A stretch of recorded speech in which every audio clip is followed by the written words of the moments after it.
um modelo, talvez, que ele não se sustente mais, porque a gente precisa fazer esse exercício, parar e falar, não, peraí, vamos lá, onde entra a tecnologia aqui? Onde entra a inteligência artificial? Eu estou olhando para os pacientes, o que mudou o interesse do meu público? O que eu preciso hoje oferecer para um público que vive mais, o que é ótimo, a gente não queria isso lá atrás, com saneamento básico, queria que as pessoas vivessem mais, agora elas vivem. E aí, eu tenho uma estrutura lá, urbana capaz de cuidar dessas pessoas, um modelo de saúde para essas pessoas? Não, a gente tem que parar todo mundo agora, e é provocação real, para a gente refletir. Para, e vamos entender daqui para frente para onde a gente vai.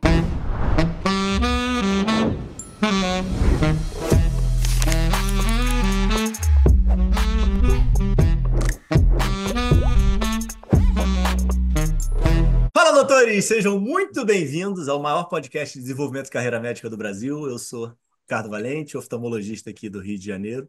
E hoje recebo uma convidada que representa com maestria aquilo que a gente defende: medicina, inovação, gestão e muita alma. Hoje vamos mergulhar na trajetória de uma médica que vem transformando o cuidado com o idoso através da tecnologia, inteligência de dados e muita presença humana.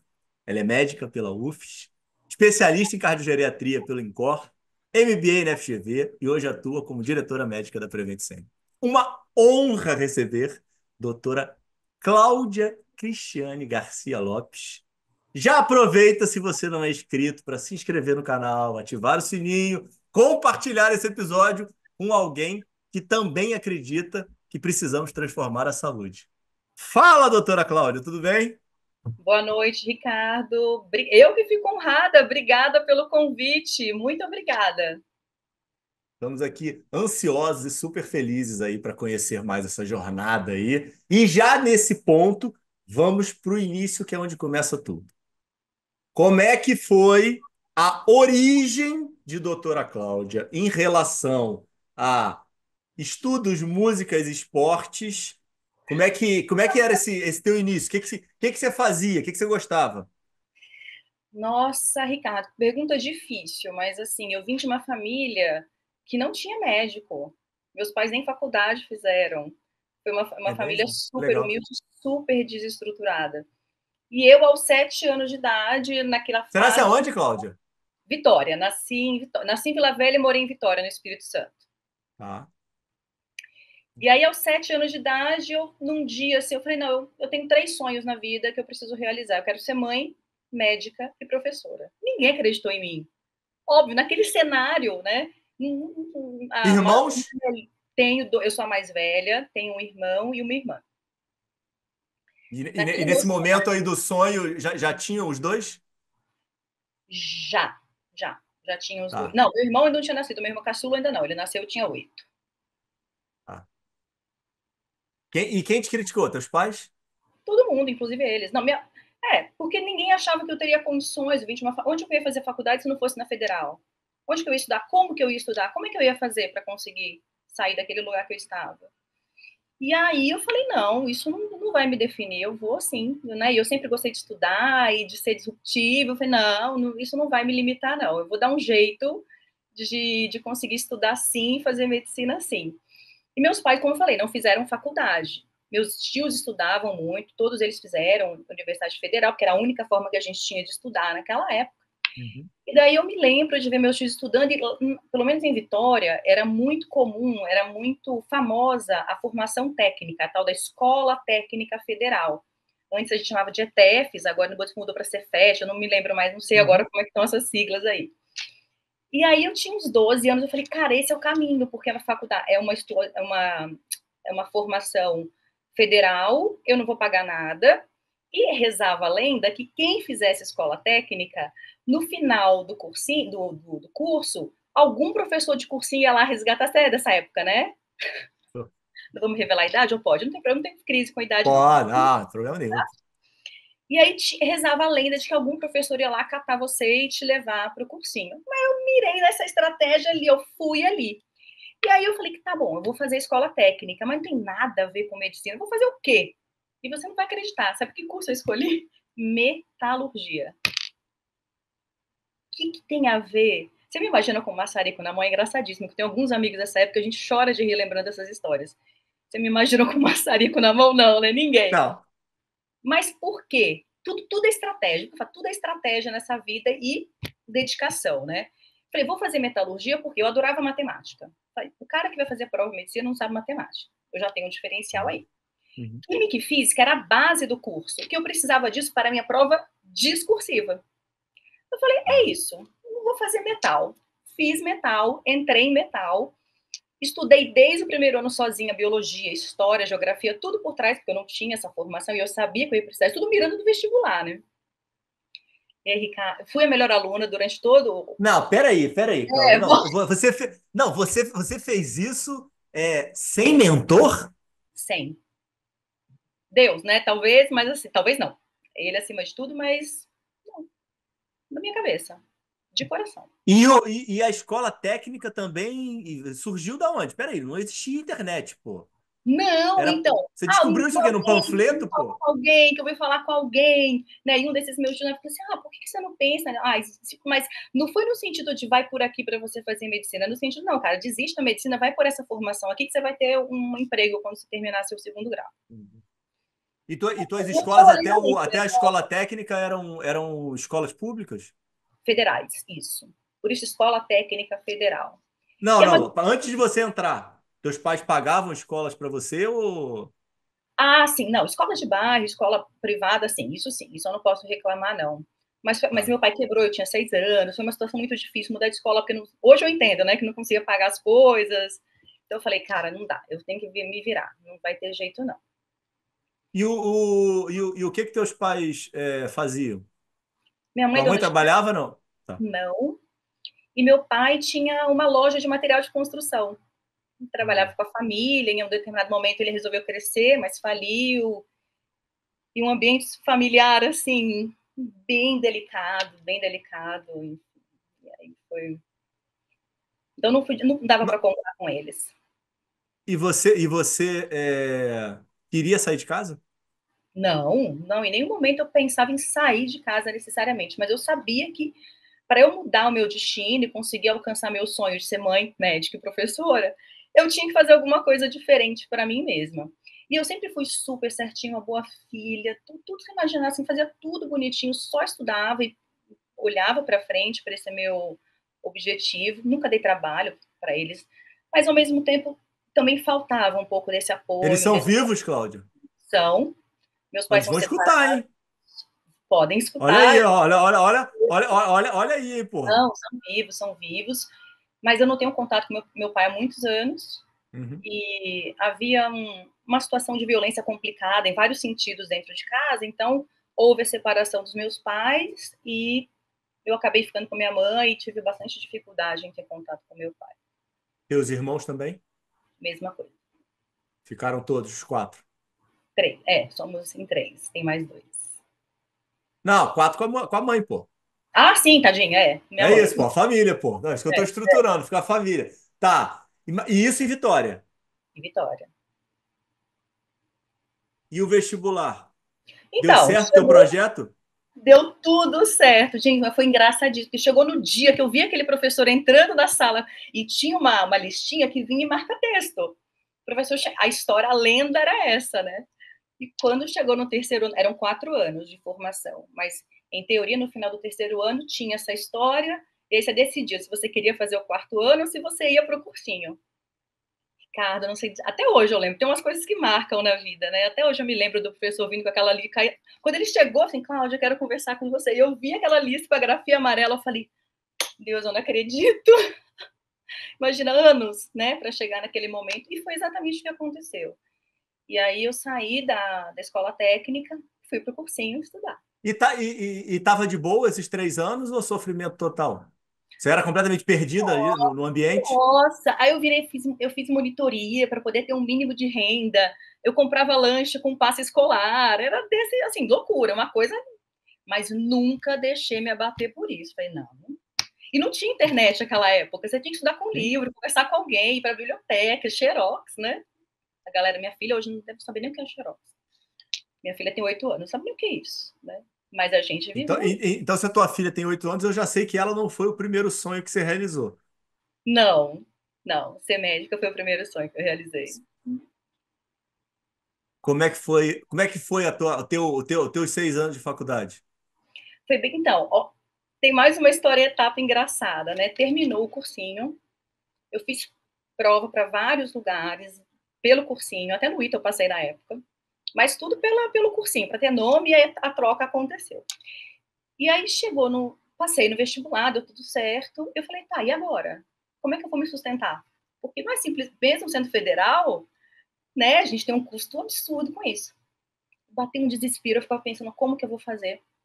E aí, no churrasco de comemoração, né, que eu tinha passado no vestibular, meus dois principais professores do cursinho me chamaram de canto e falaram, Cláudia, você tem um jeito diferente. Você não quer dar aula no cursinho?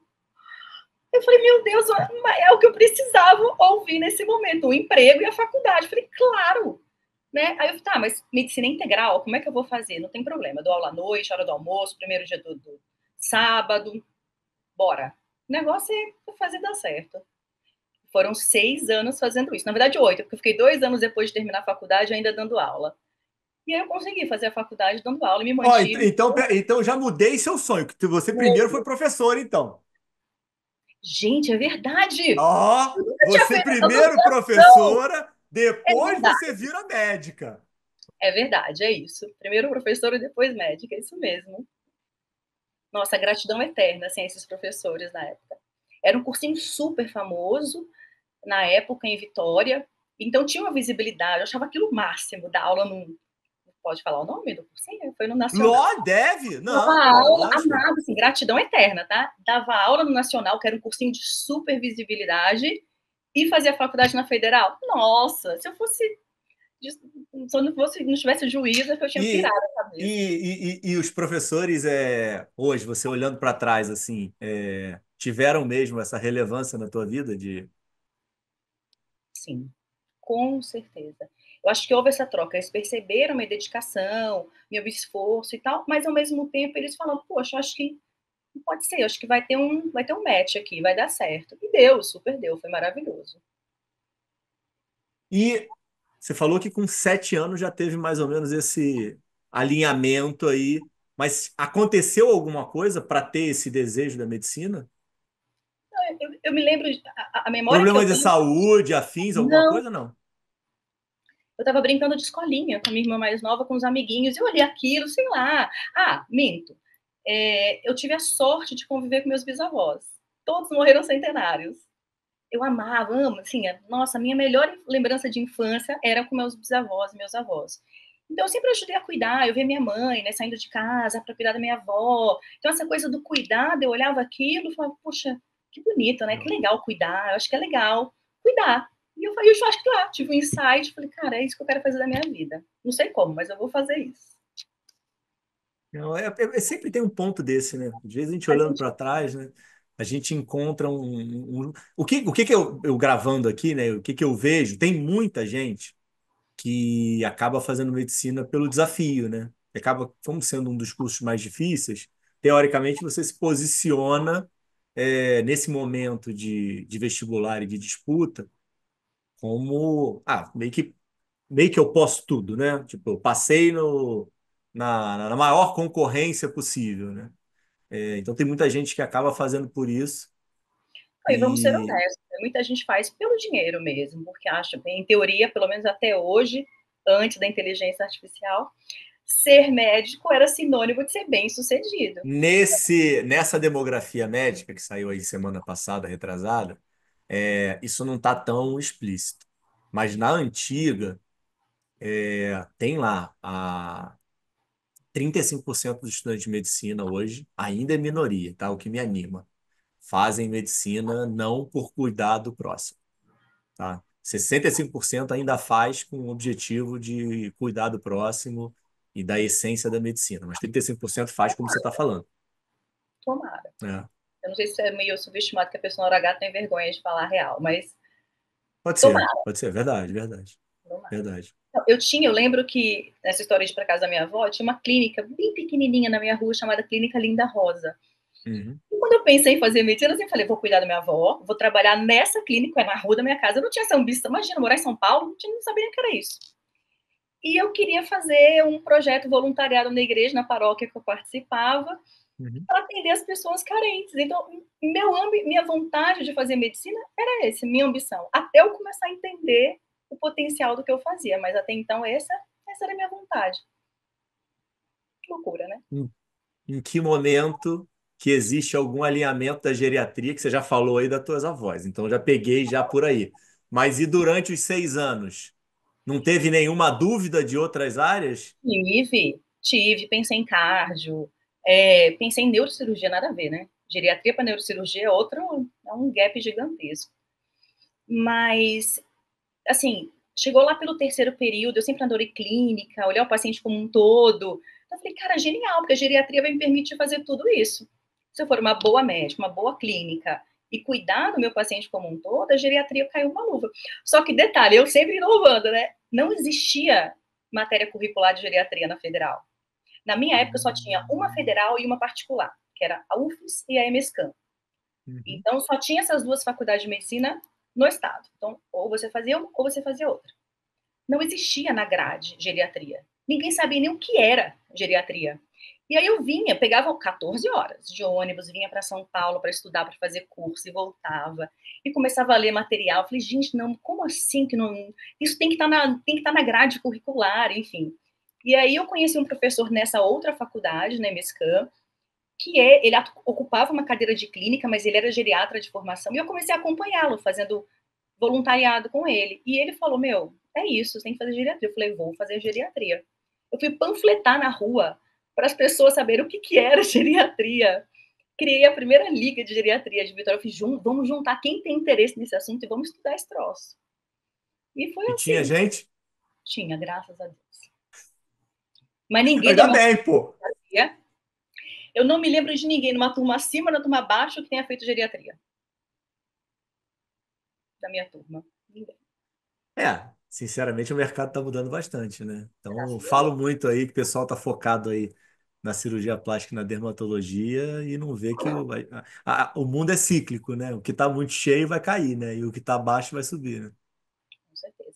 E acho que com a inteligência artificial, com a tecnologia, a gente vai precisar cada vez mais de mais pessoas generalistas e menos especialistas. Porque hoje o cara se vangloria no consultório porque o cara sabe fazer o melhor diagnóstico da doença mais rara do mundo.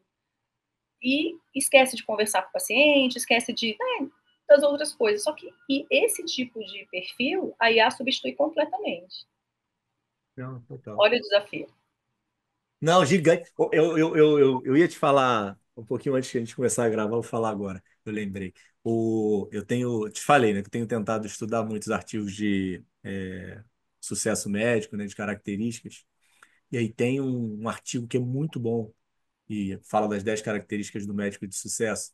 E é um cardiologista norte-americano. E aí ele fala um case dele, da importância de você é, ouvir, olhar e entender o seu paciente, não só na fala dele. E aí, olha que loucura. Ele tem um paciente com insuficiência cardíaca, e aí o cara toma 5 medicações. Aí não consegue equilibrar o cara de jeito nenhum, o cara é cego por retinopatia diabética, não consegue equilibrar o cara de jeito nenhum. E aí ele chega pro cara e fala: Senhor, como é que o senhor toma a medicação? Minha esposa que me dá. Tá. Dá para trazer a esposa na consulta? Tá, tudo bem. Esposa vem à consulta. Senhora, como é que dá a medicação? Tal, tal, tal. Durante toda a consulta, ela fala que dá tudo direitinho, só que ele percebe que ela fica olhando para o além. Essa mulher não enxerga bem também. Senhora, a senhora tem algum problema de vista? Não, nenhum. A senhora pode ler aquela tabela ali? Aí fala que ela lê tudo errado, mente. E aí ele fala, poxa, desculpa, senhora, mas a senhora não está enxergando bem, isso é uma coisa meio difícil, tal, não sei o quê. Aí que ela começa a chorar e ela fala, se eu assumir que eu não enxergo e eu não enxergo mesmo bem, nós dois vamos para um asilo e eu não vou poder mais cuidar dele. E aí o cara vai, fica todo sensibilizado, mas continua. Mas como é que a senhora dá o remédio para ele? Doutor, eu faço o seguinte, eu pego uma bandeja, chego os 5 frascos, eu abro os 5, boto na bandeja, sacudo, pego 5 comprimidos e dou para ele. A chance de Aí dar o, certo é zero. Não.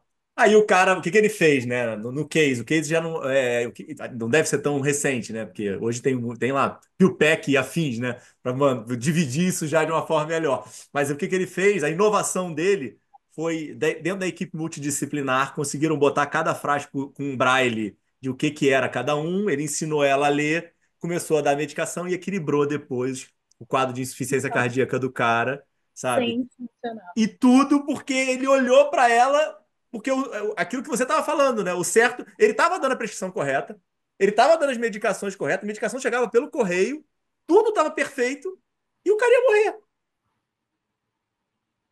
Cara, sensacional. Na geriatria, a gente tem 5 pilares. E uma coisa que eu brigo, eu tenho um grupo de recém-formados, de médicos generalistas que eu mentoro e capacito em treinamento da pessoa idosa e tal, e eu falo disso o tempo inteiro com eles. Porque não importa se você é cardiologista, ortopedista, geriatra, uma a cada 3 pessoas que entraram no seu consultório a partir de agora são pessoas acima de 60 anos. Se Isso é você não muito conseguir louco. olhar para é tenso. Então, ser geriatra agora, acho que quase vai ser o básico, né? Mas, independente de ser especialista ou não, Uhum.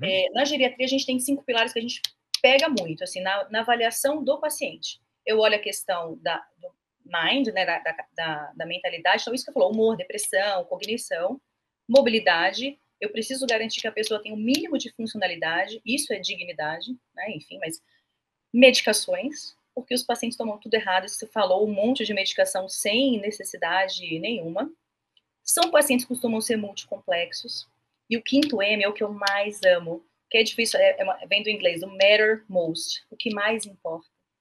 Uhum. Então, não adianta eu fazer como esse caso que você citou. Eu sei a doença, eu sei a melhor medicação, desenho o melhor plano terapêutico. Mas se eu não entendo a expectativa dessa família, desse paciente, eu não entendo esse paciente, não adianta nada. Então, esse é o tipo de cuidado, essa é a medicina que eu acredito, sabe? Da gente ter embasamento científico, a gente fazer tudo direitinho, mas nunca perder esse olhar, essa humanização, de você entender quem é aquela pessoa que está na sua frente. E olha que eu defendo muito inteligência artificial, mas eu não acho que ainda a gente consiga substituir uma coisa pela outra. Ah, não, mas é muito difícil, né? E você não ter pré-julgamento, né? É muito complicado, né? Porque muitas pessoas, já conversei sobre esse case com algumas pessoas e todo mundo fica, ah, mas que absurdo, a mulher queria matar o marido e tal. Eu falo, gente, não. Ela estava tentando fazer o melhor que ela podia, só que era esse, né? E Dentro muitas vezes ela era julgada, né? Difícil pra caramba. E beleza, decide a geriatria, se encontra nisso. Aí você vai para São Paulo? isso. Aí eu, na Aí, verdade, eu aí tive você uma muda? pausa. Não, eu fiz uma pausa via essa viagem. Eu fiz uma pausa em Salvador. Eu fui para as obras sociais de Irmã Dulce, estudar geriatria lá. Mentira. Porque não tinha acesso direto ainda nessa época, a residência era um negócio complicado. Então eu tinha uma amiga que já tinha ido, eu ouvi falar, e falei, cara, casa com tudo que eu acredito. Vamos para Mas lá? amiga médica? Sim, sim, que tinha feito faculdade também lá comigo. Não da minha turma, né? Uma pessoa Aham. da faculdade. Tá, mas E aí, fui, desenvolve isso daí. E aí, como é que você vai morar em Salvador? fui. E vou te contar um detalhe ruim ainda. Eu casei nesse meio da faculdade. Me casei, saí de casa, mas eu entendi que, na verdade, eu estava buscando a minha liberdade daquele cenário que eu te falei que eu Eu vivi. sabia que você queria sair de Ah, casa. Sabia disso. Por isso que eu te perguntei, você falou que não. Olha lá. a verdade aparece, tá vendo? Não, pô, não tem jeito, poxa. Natural, pô. Todo mundo ia buscar isso, poxa. Tava te achando muito resiliente, pô. Não que É. não seja. Não, sou, mas assim, e foi muito difícil para mim, porque eu vim de uma família super católica, muito tradicionalista, sabe? De ir para igreja, para ir para missa no domingo, para tomar hóstia em jejum, essa era a minha vida, né? Então, quando eu decidi morar fora e estudar, eu tive que tomar essa decisão de me divorciar. Na minha família não existia mulher médica, mulher divorciada. Imagina que existia isso na minha família. E aí, eu tive que enfrentar o mundo para conseguir fazer isso. E o meu primeiro marido, ele é uma pessoa maravilhosa, assim, maravilhosa, uma das pessoas mais lindas que eu já conheci na vida, super católico também. E ele conseguiu, a gente juntos ali, a gente anulou o casamento no Vaticano. As minhas histórias são sensacionais. Porque a gente era tão católica, a gente, cara, mas eu preciso achar uma brecha aqui pra gente não ficar feio na história. E a Sim. gente conseguiu. Eu fui para Salvador, eu falei com a cara e coragem, saí, fui. Doida, assim, fui. Conheci alguém? Não. Sabia o que fazer? Não. Fui. Não me arrependo. E aí, de lá, eu tinha feito um opcional aqui no Incor, eu tinha Uhum. vindo para cá, na USP, e um professor ligou, Cláudia, você tem que vir para cá, sai desse lugar, assim, né? Falei, não, tá bom, professor, eu vou voltar para, voltar não, vou para São Paulo, vou trabalhar, vou estudar e vou tentar a prova aí, então. E aí eu vim, passei, conheci meu segundo marido no avião, De Salvador para São Paulo? exato. E aí eu vim para cá já com um novo marido, com emprego, e estudar. Também metia doido, porque São Paulo, imagina, se sair para Salvador já tinha sido uma coisa difícil na minha vida, imagina vir para São Paulo. Eu lembro que a primeira coisa que eu fiz foi comprar, sempre aqueles GPS que a gente colocava no carro, porque eu sou muito desorientada. Se você me largar na esquina de casa, eu não chego em casa. Eu falei, o que eu vou fazer em São Paulo? Nem eu tinha chegado, mas o GPS já tinha chegado na minha casa. E aí eu vim, enfrentei. Foi com o GPS eu enfrento São Paulo. E vim. Lá em Salvador, esse estudo que você fez, você se mantinha como? Como é que você ganhava? Dando Você dava plantão? plantão, rodando a cidade de ambulância.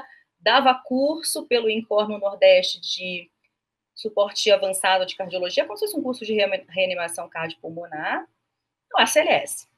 Uhum. Então, todo final de semana que eu não estava de plantão, eu estava viajando, e durante a semana, plantão de ambulância. Eu dormia 2 noites por semana em casa. Loucura. Assim. E você é time ambulatório ou time emergência? Difícil, hein? Dá para dividir? Não, eu sou mais ambulatório, mas eu sempre gostei de hospital, gosto de emergência, acho que faz Não, parte mas da. você gosta de tiro, porrada de bomba? Você gosta de sangue para tudo que é lado? Eu gosto de medicina, Ricardo, é um negócio muito doido, assim, eu vou fazer o que tiver que ser feito. Se eu tiver formação para aquilo, eu vou fazer, sabe? Eu lembro que num desses Não, mas plantões, você tem mais conforto num lado ou outro. Tudo bem, eu ambulatório, acho válido. ambulatório, sem dúvidas, porque a geriatria tem essa pegada, né? De um cuidado mais longitudinal, mais lento, de acompanhamento, então, ambulatório. Não, eu detesto o caos, sabia? Jura? Detesto, eu busco, juro, eu busco estabilidade, cara. Eu adoro ambulatório, eu adoro minhas cirurgias com horário. Assim, você vai se fazendo, né? Poxa, eu sou diabético desde os 13 anos de idade. E eu sempre precisei ter horário porque eu tinha medo de morrer, né, pô? Apesar de não fazer a dieta que eu devo fazer, deveria ser Carboidrato, mais correto e regrado, mas assim, no inconsciente você sempre vai construindo tua história, né? sim. Então, eu nunca quis ir para emergência e, tipo, ter horário para sair, para entrar, para comer, isso para mim gerava uma instabilidade muito grande, pô. E eu pergunto isso muito para as pessoas, e tem pessoas que gostam mesmo daquele, tipo, pô, chega um cara com a facada, não é pela facada, é simplesmente pela possibilidade de salvar, né? Você tem o empoderamento, né, do profissional, né? Quando você começa a fazer essas coisas. Por isso que eu te falei que eu tenho um coraçãozinho dividido, até porque eu fiz cardiogeriatria, né? Na verdade, eu fiz cardiogeriatria talvez por um egoísmo da minha parte. Eu vou admitir isso para você pela primeira vez, eu acho. Por quê? Porque, porque enquanto geriatra, eu não queria que ninguém encostasse no meu paciente. Hum, Ah, não, levei um tempo para fazer essa faz prescrição, para sentido. montar esse plano. Aí o cara sai, aí vem um cardiologista, coitado, né? Qualquer outro especialista na história, entra, prescreve um negócio diferente, fala, puta, demorei um tempão para organizar isso aqui. Aí eu pensava sempre comigo, tá, o que vai ser mais catastrófico que eu não vou conseguir lidar? Cardio, na minha época, na minha cabeça na época. Então, se eu entender de cardio, entender de geriatria, 80% dos meus pacientes eu conduzo sem ninguém, deixa que eu cuido. Uhum. E aí eu fiz cardiogeriatria por esse motivo. Foi maravilhoso, não me arrependo, é uma experiência incrível. Assim. Mas foi por egoísmo, porque eu Então, queria paciente só para mim. isso é um ponto interessante, né? De um dos grandes problemas do sistema fragmentado, né? Pensando na geriatria, que você estava falando do bando de medicação, é totalmente isso, né? Cada especialidade vai e o cara dá uma medicação totalmente individual, em que ele não faz nenhum pensamento do todo, né? inclusive para diminuir o número de drogas para facilitar a vida do doente, e ainda com a possibilidade de ter associação de medicação, né?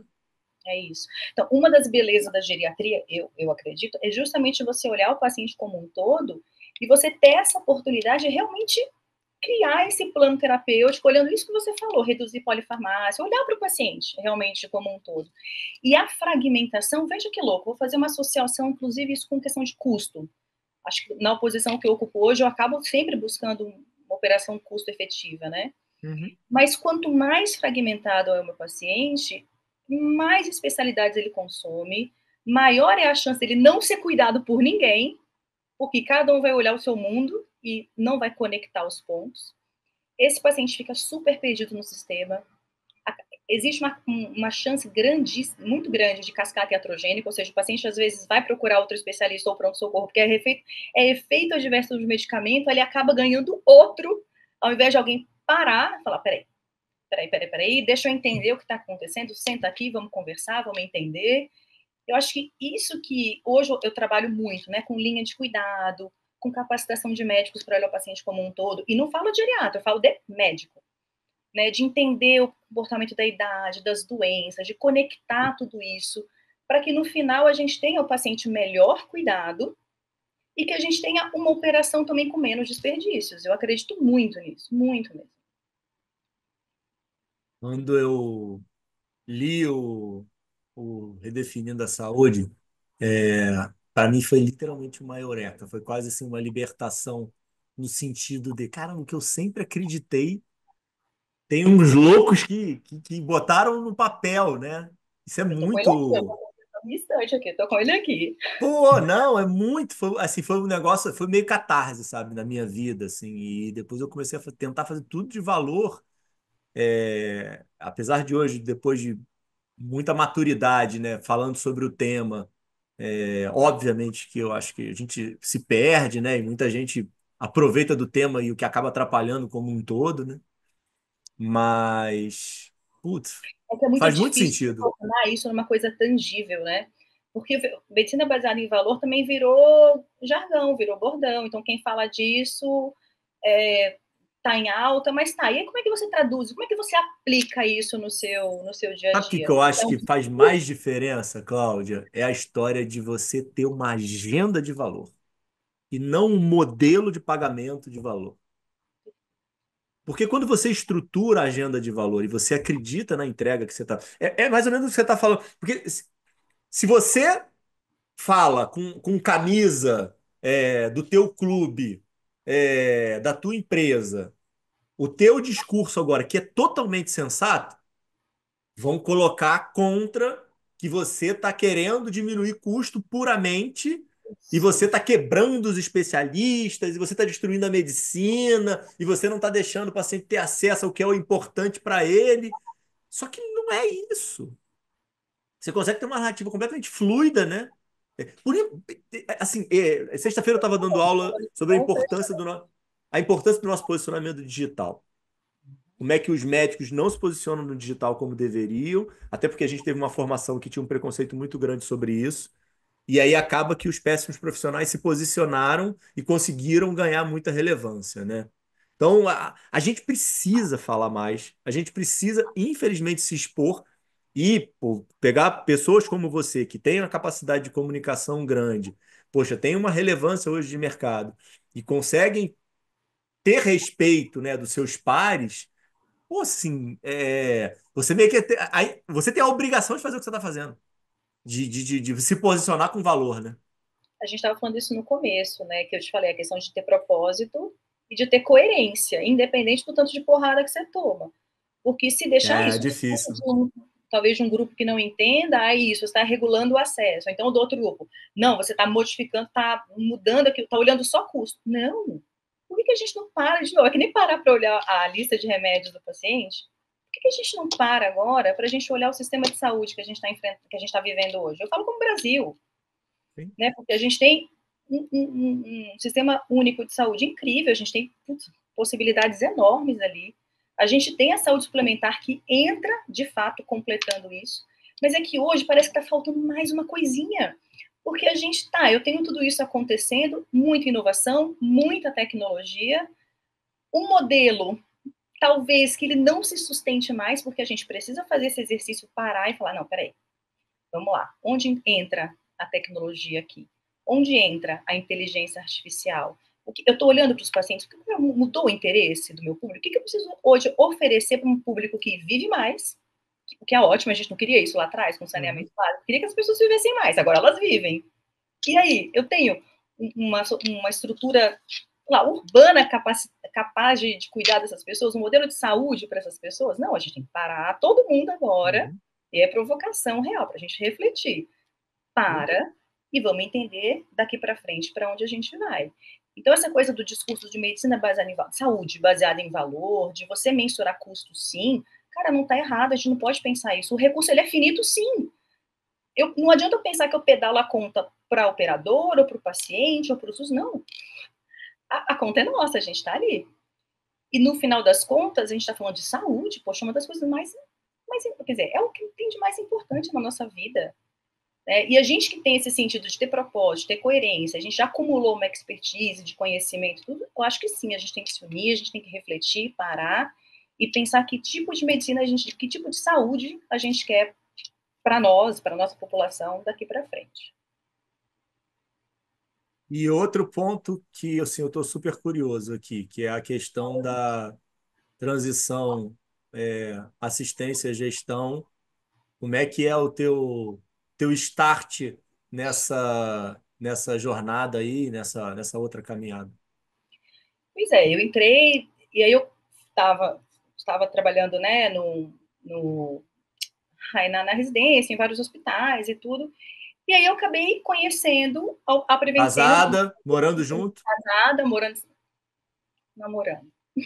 Na época, estava Tá. enrolando, coitado. E aí eu conheci né, um plano de saúde super diferente, uma proposta super inovadora de cuidar da pessoa idosa. E um professor falou assim, Cláudia, vai lá dar plantão lá, tipo, 2008 isso, né? Estamos falando de um tempão atrás. Ah, vou lá, vou ver qual é. E entrei pela Assumiu a porta. idade completamente. Hã? Assumiu a idade completamente. Ah, eu não tenho, eu tenho crise zero. Imagina um geriatra raiz que fala disso tudo e eu vou falar que eu tenho 30? Não, não tenho 44, vou fazer 45 em julho. Daí, em 2008, eu bati na porta do hospital pronto-socorro. Fiz geriatria, tô terminando cardio, tem um lugar para mim? Ah, tem, pronto-socorro, plantão noturno, porque é assim que a gente entra em qualquer serviço, né? Tudo bem, bora. E aí, poxa, que legal, pega mais um plantão, entra aqui e vem pra enfermaria, vem pra UTI, conhece o fulano. E eu tá bom, bora, bora, bora. Aí chegou um determinado momento que um colega fez um convite para montar um ambulatório de cardiogeriatria, que não tinha também na época. Eu falei, vamos embora, vamos fazer. E eu comecei a conhecer o ambulatório. E várias vezes eu era assim, Cláudia, assume equipe, assume liderança. E eu era super acadêmica. Falei, não vou fazer nada disso, eu quero cuidar do meu paciente, ficar aqui. Mas aí chegou uma hora que a gente, o sistema te alicia, não tem jeito. Daí, em 2014, 15, eu comecei a assumir algumas lideranças de equipe, e aí foi crescendo, aí cuida de uma especialidade, cuida de um serviço, cuida de uma parte da empresa, e estou aqui, né? Super feliz de poder trabalhar com isso que eu acredito. Quando é que você para de atender? Nunca parei, na verdade, eu sempre ajudo de alguma maneira, mas assistência direta, 2019, 18, 19. Pré-Covid. Pré-Covid. Mas na Covid, tava eu lá dando plantão na UTI, porque desceu todo mundo para ajudar, né? Falei, não, arregaçar a manga, não tem essa não, bora. E o que você acha que te conquistou mais nessa transição, assim? Qual foi? A gente tem muito essa preocupação, né? As faculdades formam a gente para ser médico do SUS, essa é a grande realidade, né? E aí acaba que, principalmente nos centros urbanos, a gente acaba sendo médico de saúde suplementar, já fica perdido, já tem a crise que ninguém entende o que está acontecendo, e depois, mais ainda, com os grandes grupos, com as estruturas e a necessidade de cargos gerenciais, e a oportunidade dos médicos. O que foi o teu brilhar os olhos para o que você estava entregando? Foi resultado mesmo? Não, nessa minha briga interna de não querer assumir a liderança e tal, porque eu acho que esse perfil de liderança é meio nato e tudo, um amigo veio para mim e falou assim, Cláudia, eu sei o que você está passando, você quer ajudar o paciente e tal, mas você já parou pensar que no consultório você está ajudando uma pessoa na distância da sua mão? E que se você for para um cargo gerencial, você vai poder ajudar pessoas que você nem está vendo na sua frente, você vai ter potencial de ajudar muito mais pessoas. Ele me pegou ali, né? Gente, eu não tinha pensado nisso, tem razão. Então, eu vou continuar, de alguma maneira, né, defendendo e praticando essa medicina humanizada aqui, que eu acredito, no ano, mas de um jeito, uma grande quantidade. E desde então, é isso que eu tenho feito. E tem valido a pena? Muito. Desgaste, sofrimento, mais um divórcio, 5 abortos, terapia, nos bastidores Você da teve vida dessa 5 abortos, cara? eu tô sorrindo aqui, tudo é ótimo. Não, mas a gente tem várias pedras no caminho, né? Mas é que a gente pode escolher se vitimizar e parar por conta disso, ou a gente pode escolher, não, o que isso me ensinou, o que eu aprendi, e vamos seguir. Mas foram 5 Não, abortos, de 4 antes da Clara, ela e mais um depois. é isso que eu ia perguntar. Você teve 4 antes dela? E isso, Aleatório, isso casada? casada. Uhum. Ela Aleatórios. tá com. Ela tá com quantos 8, anos? 8, 8. Então, 2016, ela. ela. Tá vendo? Isso que eu mais gosto. Ela faz parte da tua transição. Ela faz parte da minha transição. E veio completar o meu sonho de infância, que era ser mãe. Eu Ela é um gosto muito de milagre fazer na isso. minha vida. É assim, é um Eu milagre. gosto muito de fazer isso aqui, sinceramente. Aí, não, pera, deixa eu Quase cortar me esse teu milagre. emocionei aqui, ó. Apesar, exatamente, eu fui péssimo agora, né? Eu perdi o momento da emoção. Você vê como é que uma pessoa. Nunca que eu poderia ter cortado você nesse momento. Agora era o momento Eu me clímax do negócio, debugar. mas já fiz, agora tá feito. Porque eu tô aqui adorando a conexão. Como é que foi para você? Então eu não deixei você se emocionar. Então vamos lá. Como é que foi para você concluir todos os teus sonhos? Então, acho que esse momento da Clara foi muito importante para mim, da minha filha, porque ela me ensinou e me ensina todos os dias. Se tem uma coisa que me ensinou na vida, não foi tudo que eu vivi, é a maternidade. E a maternidade me ensinou, é muito doido isso. Eu sou muito melhor médica, muito melhor gestora, muito melhor amiga, pessoa hoje, por conta da maternidade. Porque eu entendi de fato o que é amor, eu entendi o que é empatia, eu entendi que você não tem controle de tudo. Então eu acho que você se desenvolve como pessoa nesse momento. Então, eu vejo a maternidade como a cereja, né, do bolo, mas ao mesmo tempo sendo a maior força motriz que eu tenho para ser quem eu sou hoje. Muito louco isso, né? Não, mas é legal de escutar, né? E isso é importante, até porque isso é uma dor que muitas mulheres têm, né? E Acho que você acabou nesse momento carreira, conseguindo acho que conciliar, né? é Não, mas difícil. então, como é que foi isso? Esse teu início de maternidade, indo para um cargo gerencial, aumentando a responsabilidade nesse sentido, você conseguiu ter mais tempo com ela no caminho que você escolheu? Não. Vou pensar em tempo de qualidade. A gente sempre se esconde nessa premissa, né, do tempo de qualidade. Não, mas não, imagina, minha jornada de trabalho. Eu sou 24%, eu trabalho e não estou reclamando porque é o que eu gosto de fazer, mas eu tô ativa o tempo inteiro. Não, Mas mas eu acho que peraí, mulher. Então, não, tem que tocar nisso, Flávio. Como é que. Deixa eu te interromper aqui. Não, não tem jeito. É teu terceiro sonho. Você já tinha. Você continua dando aula depois, não? Tá, então a uhum. gente vai voltar nisso. Então, você deu a aula inicialmente lá no curso. Então, beleza, deu um check. Depois você concluiu a medicina, se encontrou na geriatria, começou a crescer, se estruturar, ganhou relacionamentos, tudo ok. Faltava uma cereja, que era tua filha. Tua filha vem e você tá envolvida pra caramba, tocando pau no serviço e crescendo profissionalmente pra caramba. Como é isso?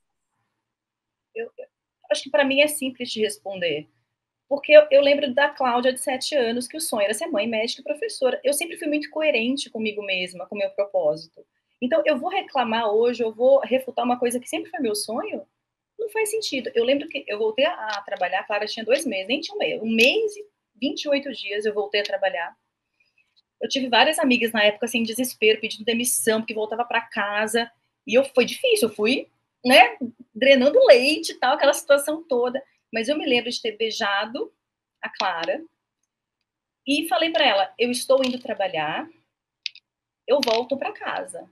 E eu não estou indo triste, eu estou indo feliz porque a mamãe gosta de ser médica. Essa foi a primeira vez que eu saí de casa, eu tenho a foto desse dia. Então, acho que desde sempre eu consegui trazer a Clara para esse mundo, porque eu sempre estive lá quando ela precisa, e ela tem essa visão de que eu sou a mãe heroína, a mãe médica, a mãe que trabalha, mas a mãe amorosa, a mãe que acolhe. Acho que eu consegui equilibrar essa equação.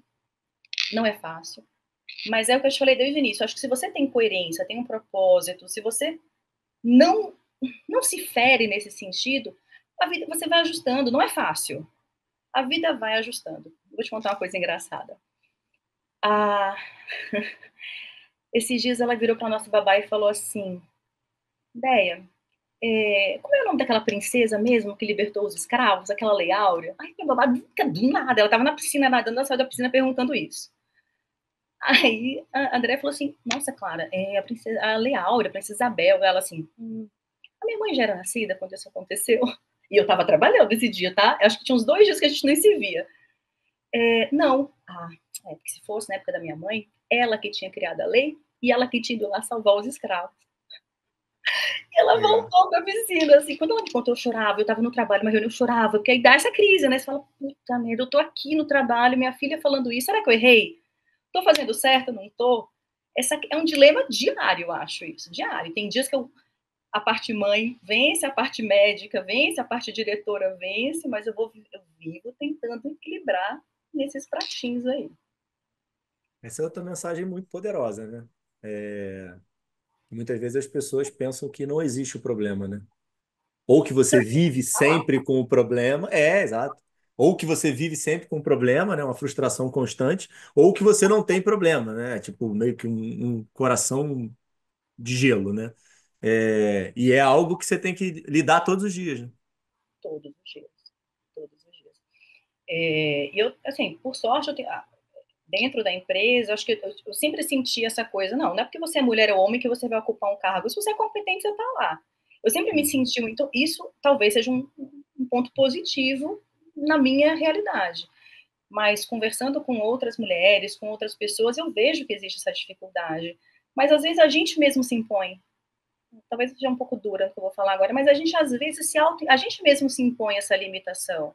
Por que eu não Uhum, posso ser mãe uhum, e trabalhar? uhum, uhum. Por que eu não posso ser mãe, médica, professora, diretora, fazer voluntariado, sair, ouvir música, conversar com meus amigos? Por que eu não posso? Eu posso. Vou ter que equilibrar, vai ter dias que uma parte vai ser maior do que a Uhum. outra. Tem dias que eu choro, tem dias que eu sinto, meu Deus, o que eu fiz na minha vida, o que eu estou fazendo, para onde eu vou? Não é infrequente isso acontecer. E, só que hoje, às vezes, a minha própria filha que me consola, fala, mãe, calma, vai dar tudo certo. Isso não tem preço. E outro ponto que você falou muito no início, já falou aqui durante nossa conversa, né? É conhecer e existir o propósito. Cara, assim, cada vez mais eu tenho essa consciência. E aí, por alguma razão, nos últimos anos, eu comecei a estudar super tecnologia, inteligência artificial, saúde digital, porque eu acredito nesse Por quê? modelo. Você ou a empresa também? Eu acho que a empresa, mas muito partiu de mim mesma. A empresa, sem dúvidas, favorece, isso não posso negar nunca. Tenho amigos maravilhosos, assim, que trabalham com inovação e eu me contamino com eles diariamente. Alguns já estiveram no seu podcast, inclusive. Mas em algum dado momento eu entendi que uma das maneiras de eu pensar em saúde baseada em valor de um jeito custo sustentável Uhum. era incorporando tecnologia. Por que eu vou refutar isso? Por que eu vou acreditar que o idoso a gente não consegue usar esse tipo de tecnologia? Sim, eu preciso de maneira inteligente, sem afastar você do paciente, aquela coisa toda. Mas, de novo, eu tenho que ser coerente com o meu propósito. Eu estou vendo que a gente não tem dinheiro como sistema de saúde. Tá ruim as coisas, tá complicado. Cada vez mais idosos, cada vez mais soluções de tecnologia. Por que a gente não encontra isso de alguma maneira para criar esse cuidado longitudinal, esse cuidado coordenado e se beneficiar disso, o paciente e o sistema. Então, acho que essa perguntinha está na minha cabeça nos últimos anos, assim. E eu tenho estudado muito sobre isso. Mês que vem eu vou para o Vale do Silício, vou fazer uma imersão lá. Legal. Porque eu estou super empenhada em, de alguma maneira, sabe, trazer isso para a nossa realidade, sem perder o propósito, como eu te falei, mas de alguma maneira conectar isso ao sistema de saúde, às pessoas, que eu acho que a gente tem um grande potencial aí. Como é que vocês estão usando IA para tentar reduzir internação, prever risco, Então, personalizar mais o cuidado? eu acho que se você souber utilizar bem a IA, você consegue exatamente isso que você falou. Eu consigo ter análise preditiva, eu consigo ter uma análise preventiva, eu consigo melhorar o meu diagnóstico. A gente tem plataformas hoje que você traduz um eletrocardiograma em um segundo, coisa que eu tinha que parar, chamar o cardiologista, esperar um laudo. Não, eu tenho Uhum. isso hoje. E a gente tem plataformas que, na hora que você agrega as informações básicas do paciente, ele já desenha um plano terapêutico lindo para você. Hipótese diagnóstica, quais são as melhores opções, como é que você conecta isso. Então, cara, se o negócio está aqui, por que a gente não vai usar? Né? Então, eu entendo que, aos poucos, incorporando isso com responsabilidade, respeitando o paciente, LGPD, tudo isso que acho que, né, não são problemas, são coisas que a gente precisa realmente pensar. Mas eu entendo que, à medida que a gente vai incorporando isso dentro do processo de cuidado, a gente ganha muito. Eu consigo enxergar falhas que antes eu não enxergava, eu consigo ajudar, sim, a controlar os desperdícios, e consigo entender o matter most, o que importa para o paciente, porque eu vou estar Uhum. dando esse cuidado coordenado para ele, para a família, enfim. E você acha que tem um principal ganho aí dessa revolução que a gente está vivendo, ou você acha que ainda são inúmeros e não tem um específico a apontar? Nossa, Ricardo, pergunta difícil essa. Acho que não tem um. Mas se uma coisa que eu vejo que beneficia é segurança. Porque hoje tomo muito mais cuidado para tomar determinadas decisões e, ao mesmo tempo, eu tenho mais estrutura para consultar antes de tomar uma decisão. Então, eu vejo que a gente está conseguindo trazer um pouco mais de segurança para o paciente e para o médico. Paradoxal, né? Mas eu consigo Sim, sim, enxergar sim. isso acontecendo. Tá, e você aí, a rainha das pesquisas operacionais aí, da Gente, eficiência, oh, tem isso ainda na minha vida.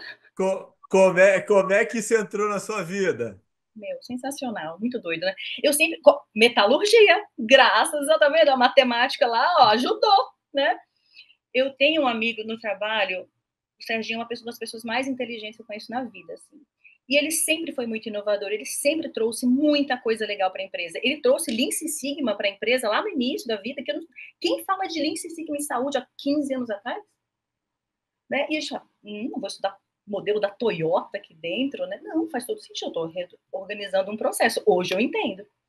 E ele veio com essa doideira uns 3 anos atrás, trouxe um grupo do IME para explicar pesquisa operacional para gestão. E eu fui da primeira turma. A galera viajando, geometria analítica, 9 da noite, que a gente fazia curso à noite, a galera pirando. E eu assim, nunca tinha pensado nessa associação. Bora! Aí eu juntei com O a pai galera da mais corda doida. dessa mulher. A Clara do lado, mãe, falei, calma, filha. Nossa, fazendo matemática agora, mãe. Tô. Peraí, né? Loucura.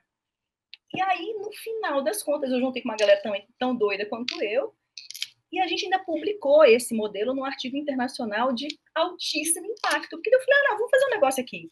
Vamos pegar isso, entender onde a gente tem recursos, a gente tem doença crônica, vamos achar um jeito de otimizar a distribuição de recursos para esse grupo, para cuidar de mais gente, com o mesmo recurso que eu tenho.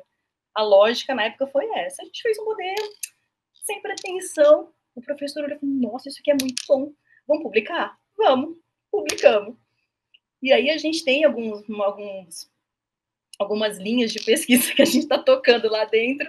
Para quem não sabe, pesquisa operacional, a gente é matemática pura, uma ferramenta de modelagem matemática, onde você traz ali suas variáveis, suas restrições do sistema, você modela isso e você consegue achar uma solução ótima, um jeito de distribuir melhor o seu recurso humano, dinheiro, o que você quiser.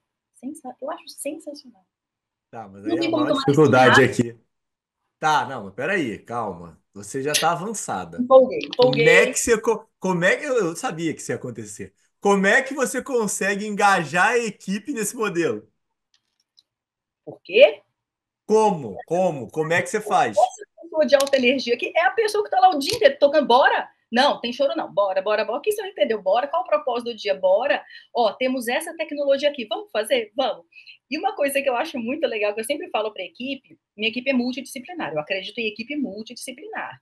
Então, eu tenho médicos de várias especialidades, enfermeiro, fono, físio, todas as especialidades multi, e a galera do administrativo também.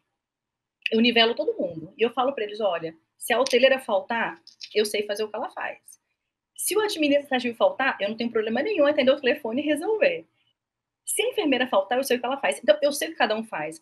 Mas não no sentido da arrogância, no sentido de falar, gente, tá vendo? A gente é todo mundo aqui importante dentro do sistema. O nosso propósito é igual. A diferença é que cada um tem um cargo e uma função, porque faz parte do sistema a gente ter funções diferentes e complementares.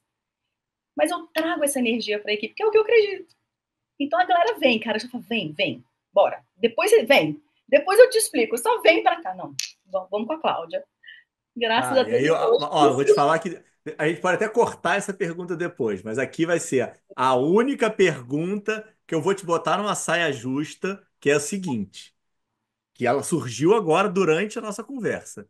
Você, há alguns minutos atrás, falou que buscou inúmeros conhecimentos porque você queria conseguir resolver tudo. Em que momento que você teve consciência que precisava dos outros, no caso da tua equipe multidisciplinar, para conseguir fazer uma entrega maior de valor? Meu Deus.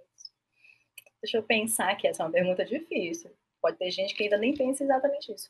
Mas eu acho que quando eu assumi a gestão, a minha primeira gestão de equipe, porque ao mesmo tempo que você consegue fazer mais, ajudar mais, você percebe que você não consegue estar em todos os lugares ao mesmo tempo, ocupar todos os cargos. Então, a sua função como líder é você capacitar e empoderar o outro a fazer o que você faria se você estivesse no lugar dela. Então, eu entendi a magia disso e o tempo inteiro eu fico tentando entender o papel de cada um.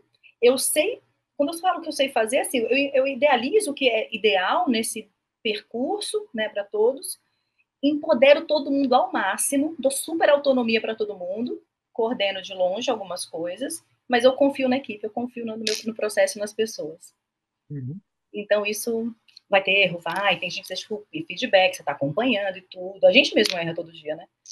Mas eu acho que é isso. Não sei se eu respondi, hein? Respondeu? Não, respondeu. Acho que Gente, faz, acho que faz todo sentido. Acho que é por aí, sim. Não, é porque nesses momentos você acaba vendo a necessidade de você escalar, sabe? E isso acaba. Eu acho que isso é um grande defeito que a gente tem como médico, como profissional liberal. E assim, a grande verdade é que não dá para viver sozinho.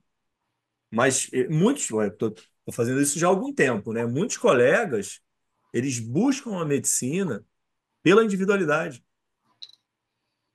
E isso é muito louco. E aí, quanto mais o mercado foi se abrindo e foi tendo essa. Eu ia usar exigência, mas não é nem exigência, e sim a oportunidade de você entregar muito mais, maximizando as melhores skills de cada um, né? Não tem como ser bom em tudo, né? não. Aí que eu te falo da maternidade. Talvez, se eu puder refletir melhor sobre a pergunta e parando um pouquinho para pensar, quando eu tive que sair de casa deixando minha filha com 2 meses e trabalhar, eu não teria feito isso se eu não tivesse estrutura em casa. Uma funcionária que é a minha funcionária até hoje, que é o amor da minha vida, é a pessoa que eu confio plenamente na minha filha quando eu não estou perto. Eu comecei a entender que a hora que eu também não, que eu tô com a minha filha, mas eu tenho que deixar um médico atendendo lá, eu tenho que confiar nesse cara, capacitar esse cara e acreditar que ele vai fazer melhor ou igual. Então, acho que esse momento também me ensinou muito. Muito, assim, parando para pensar, eu acho que isso me ensinou muito. E a vida da porrada, né? A gente também ganha Eu, feedback, né, da equipe, falando, não, você tá muito controlador aqui. Não, você não consegue fazer tudo sozinha, calma, vamos, me divide aqui. Aí a gente vai aprendendo. eu sinceramente estava esperando essa resposta da sua filha. Jura? Ai, é. Mas eu acho que sim, eu acho que tem a ver. que bom, né, que eu consigo usar a maternidade para o bem nesse sentido, né, porque eu, sei lá, eu vejo algumas pessoas ah, que usam isso como uma barreira na vida, mas eu acho que não, ela me potencializou. Tá, e outra gaveta importante para a gente abrir, que é pensamento de. Não, não, não, nada de. Aquela era a pergunta polêmica que apareceu aqui, que eu até pensei se eu ia fazer ou não, mas foi ótimo. Não, pode fazer. É, liderança. Não, não, não, agora aqui é moleza. Só quero que você traga um pouquinho aí a tua percepção como grande líder hoje que você como mulher e afins, tá? Como é que eu já vi que para você isso nunca foi barreira, você sempre enfrentou isso com a maior naturalidade, mas assim, infelizmente, assim, não gosto muito do piegas, tá? E assim, não me entendam mal, mulheres, mas eu acho que o teu discurso é o melhor, sabe? De você buscar o teu espaço. Mas a gente sabe que existe um preconceito natural, que eu acho que cada vez vem diminuindo, e vocês estão conseguindo dominar o mundo com razão, né? E com propriedade. Como é que foi ocupar esse espaço, ocupar esse lugar, com todos os desafios por trás? E eu acho mais difícil ainda, como está sendo se manter, né? Bom, eu vou te falar que, assim, numa das primeiras reuniões de diretoria, eu entrei na sala, só tinha eu de mulher. Nós éramos, sei lá, 9 pessoas, decisões super difíceis, e eu mesmo, aquela coisa da sabotagem, da síndrome do impostor, eu falei, Uhum, gente, o que eu tô, será eu? O que eu tô fazendo aqui, nessa sala, com essas pessoas, daí tudo. E a partir daqui, isso tem uns 6 anos, 7 anos. E aí isso começou a me rondar, eu falei, não, eu preciso honrar essas mulheres, porque eu vi algumas amigas, eu falei assim, nossa, a Cláudia entrou. Nossa, tem, sabe, assim, tipo, umas carinhas de desconfiado, tipo, o que essa menina tá fazendo aqui? E eu ia usar não posso falar, né? É para mais de 18, isso aqui vai ao ar, que horas, né? Mas sabe aquela história assim, ela tá ali porque aconteceu alguma coisa nos bastidores. uhum, Isso nunca, né? uhum. Nunca, não seria algo, como eu falei, da história do propósito, jamais isso, eu entraria nesse meio. E pelas pessoas me conhecerem e tal, eu nunca nem, acho que nem teve esse tipo de comentário perto de mim, ao contrário. Ela chegou, ela foi, ela tá aqui, ela representa a gente, ela tá aqui. E eu sempre carrego esse peso adicional. Tem dias que esse peso é muito difícil. Eu acho que eu coloco mais do que eu deveria. Mas o tempo inteiro eu me sinto meio que honrando a classe feminina. Essa coisa da gente, cara, é isso, bora, cria seu espaço, vai. Né? Que nem, tá lá, criança, criei meu espaço para entrar na medicina. Cara, cria seu espaço. Né? Não fica se vitimizando, ai, porque meu filho. Cara, não, então sai. Então vai embora. Então assume também o que você quer da sua vida e sai, vai embora. Mas eu acho que esse compromisso que eu assumi comigo mesma, acho que eu também danado, né? Você é danado, né, Ricardo? Acho que eu também nunca tinha falado desse jeito. Mas eu acabei assumindo esse compromisso internamente. Não, eu preciso representar as mulheres e mostrar que sim, a gente tem capacidade suficiente de ocupar o espaço que a gente quiser, se a gente tiver capacitação técnica para isso. Porque também não adianta estar lá só porque eu sou mulher. Eu uma vez estava num curso de liderança, era mais ou menos equilibrado, com um monte de mulher e um monte de homem. E aí tinha uma pergunta clássica de quem é o líder que é exemplo para você, quem você escolhe como grande líder. Nenhuma mulher falou de mulher. E aí eu tenho uma admiração muito grande por uma profissional, mas eu fiz de sacanagem. Eu escolhi uma mulher. E eu escolhi aquela enfermeira, aquela Florence Nightingale, que a enfermagem é baseada nela, né, por causa daquela história da Guerra da Crimeia e tudo mais, que ela começou a lavar as feridas e conseguiu reduzir a infecção hospitalar por causa disso. E aí falei tudo isso, tem a narrativa e tal. E aí fica todo mundo assim, poxa vida, né? Se eu tivesse lembrado dela, e tem tanta mulher para ser líder, e isso é uma crítica que eu não posso fazer, né? Só vocês que podem fazer um saco isso, porque não é bem recebido, sabe? Porque fica. Mas vocês precisam ocupar esse teu lugar. E você, assim, maravilhoso, adorei, assim, eu amei esse teu discurso e esse teu posicionamento. Não, porque é verdade, sabe? Então, você está batendo nessa tecla e a melhor coisa do mundo é skin the game, né? É ser o exemplo, né? E seguir. Mas como tem gente, como tem mulher ocupando o local de liderança, e isso não é de hoje, isso é histórico.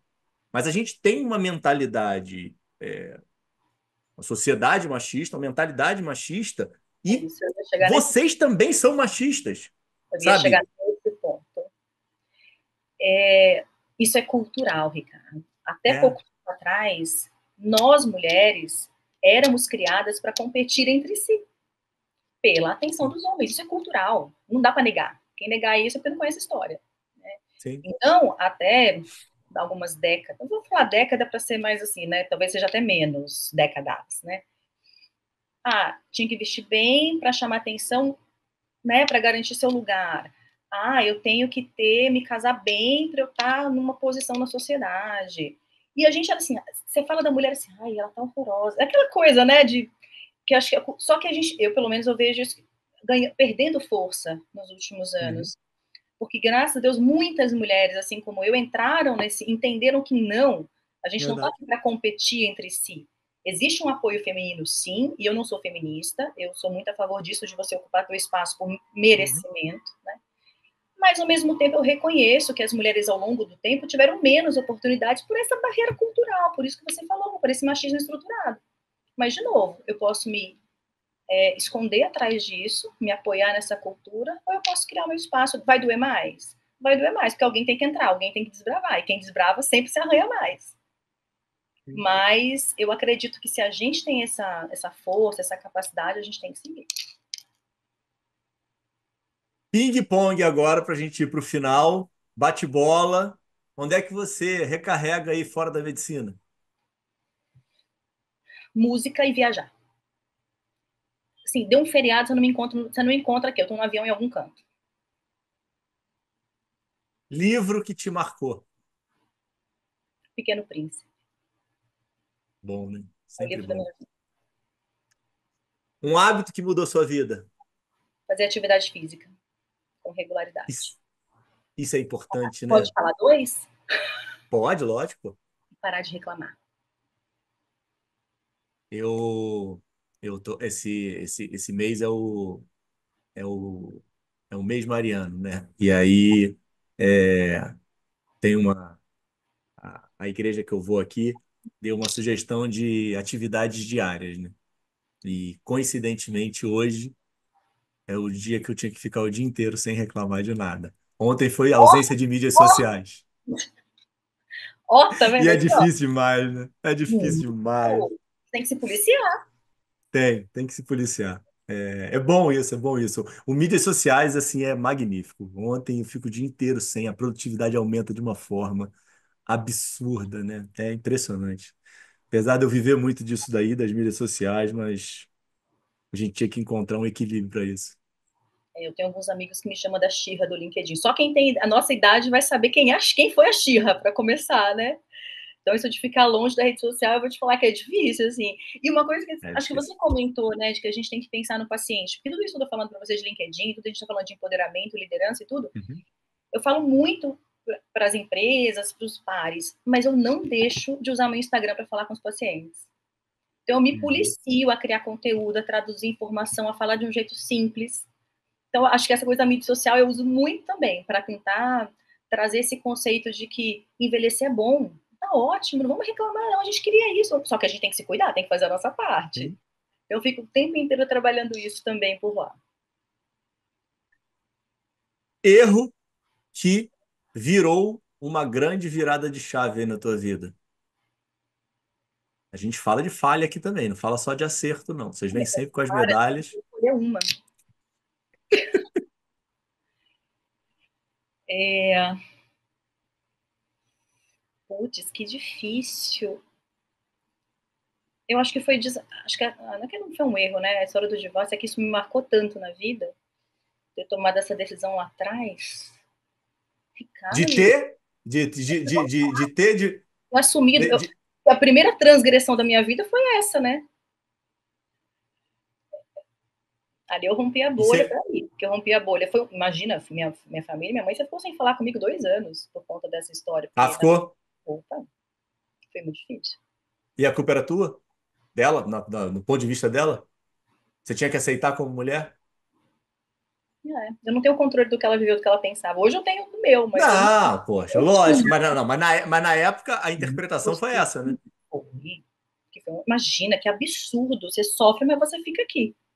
Não, não. Tá. Ok, Mais um duas erro aqui. durante muito tempo, mas Mais duas.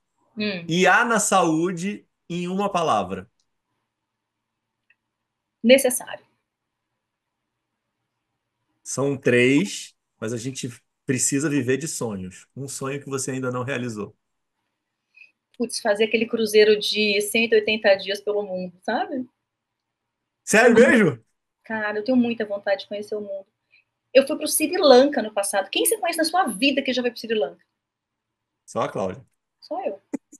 Aí, e eu fui assim, desgarrada de todos os conceitos. Católica, fui para um país que tem metade budista, metade hinduísta, e eu lá no meio, assim, não pode, tem que comer, não pode isso, não pode fazer isso, tá. Mas eu que tô invadindo a casa desse povo, né? Não é o contrário. Ricardo, sabe esses wearables que eu acredito muito? Uhum.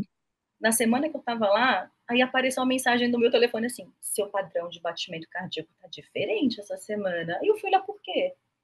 10 batimentos a menos de média. Eu falei, nossa. Impressionante. Eu falei, eu tava em paz, eu não tinha percebido isso. Então, eu acho que essa coisa de viajar, de conhecer culturas diferentes, e no meu caso, ali, de mergulhar numa cultura completamente diferente da nossa, principalmente respeitando a outra parte, foi uma experiência incrível. Assim.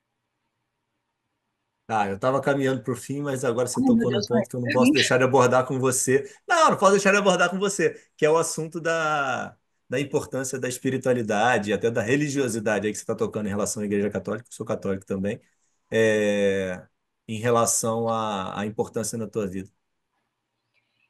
É um pilar da minha vida, sempre foi, sempre vai ser, independente da religião. Eu acredito muito na fé, na espiritualidade.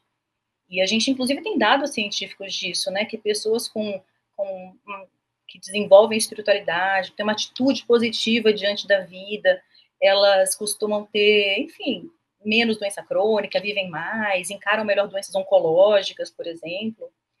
Então, eu acredito que a espiritualidade é meio tradução de esperança. A gente pode viver sem esperança, sem se olhar no mundo como um ser coletivo. A gente não está aqui sozinho, né? Acho que a espiritualidade ela desenvolve esse lado na gente. E o que é sucesso para você? Você sempre faz essa pergunta, né? Sempre. Ai, sucesso para mim. Pior que eu não pensei. Você falou, eu não pensei antes, né? De verdade. Acho que eu não fiz essa. Deixei pra gente rolar aqui. Mas acho que sucesso para mim é ser inspiração. É eu conseguir realmente ser um exemplo. Eu não falo no sentido de soberba, não. Eu falo no sentido das pessoas olharem, sabe? E se inspirar em mim. Seja pelo lado médico, pelo lado mãe, pelo lado mulher, pelo viés da inovação. Acho que sucesso é alguém olhar para mim sem aquela coisa do peso, mas olhar e falar, poxa, que legal. Se ela fez, eu vou fazer também. Doutora Cláudia, muito bom, hein? Você conseguiu me gerar um episódio dos que meu dia valeu a pena, tá? Ah, Então, que nossa, que ótimo. jornada potente, que narrativa forte, sabe? Assim, pô, muito, muito, muito legal, assim, essa tuas conquistas aí dentro de tanta dificuldade, sabe? Pô, mãe, mulher, executiva, médica, assim, pô, muito, tem muito insight para tirar aqui desse episódio, de verdade. Obrigado aí por você ter realmente topado participar da forma genuína que eu tento buscar aqui dos convidados. Acho que você entregou um Eu vim de episódio carona, aqui. Não, não, não, de verdade, é assim, gratidão mesmo. Assim, você entregou um episódio que vai ficar bem marcado aqui, bem registrado, tenho certeza, e vai agradar muito, porque vai conectar com muita gente. Tem muita gente só perdeu a precisando chance de mais me fazer escutar chorar. isso. Não, então, não, eu perdi, só. Se minhas coaches de comunicação assistirem, eu sei que eu vou tomar um esporro, entendeu? Na hora que você ia chorar, eu acabei com o choro, então, assim, um péssimo host aqui, Entendeu? O pessoal gosta do choro, né? Então, assim, é Tem que ter um maravilhoso, né? draminha, tem que ter um draminha para segurar a audiência.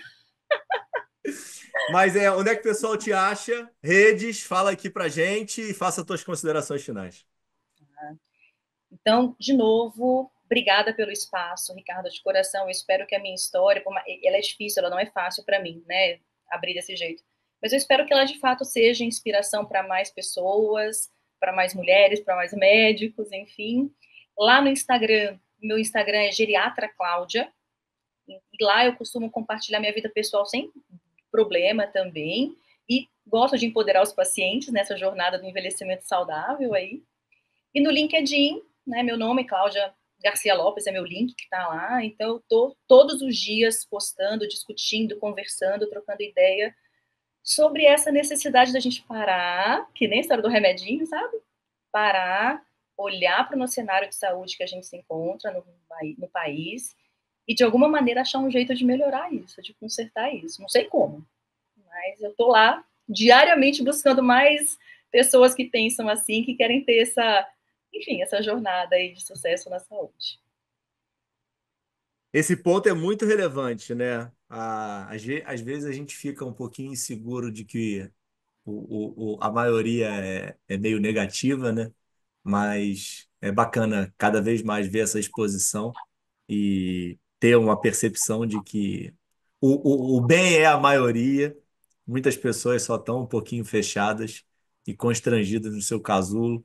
É Então, isso. é muito importante esse teu posicionamento aí, essa tua exposição.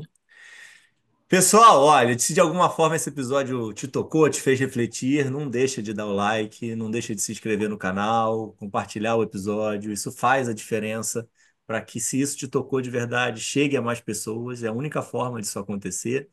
Gratuito, não dá trabalho para ninguém. Então, por favor, façam isso. Até terça-feira que vem. Fiquem com Deus, doutora. Beijo. Obrigada, Valeu. Ricardo.